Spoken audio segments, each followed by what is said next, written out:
Ese día, al amanecer, algo extraño ocurrió y cuando el gallo cantó, ¿Qué? todos despertaron con la necesidad de atender, comprender y de preocuparse por la vida del que tenían al lado. El gallo escuchó el ladrido del perro. ¡Guau, guau! El perro escuchó el maullido del gato. ¡Miau!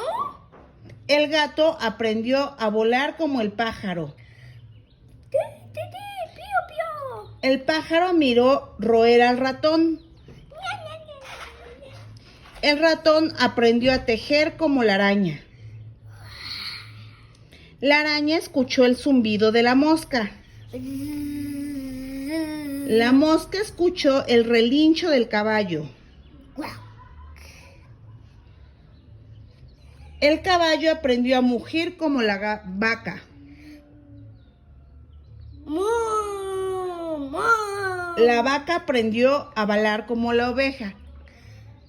¡Me! ¡Me! La oveja escuchó el aullido del lobo. ¡Au! ¡Au!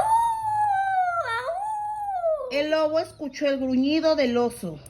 ¡Guau, guau, guau! El oso miró nadar al salmón. Pe, pe, pe, pe.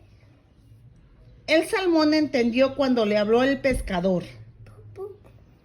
El pescador escuchó el canto del gallo. ¡Pío!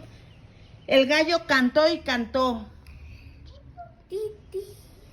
Pío, pío, pío, pío, pío, pío, pío, pío. Pío, Sintiendo pío, una pío. gran paz interior, todos empezaron a mirar con una bonita sonrisa y no hubo más guerras en el mundo. Adiós.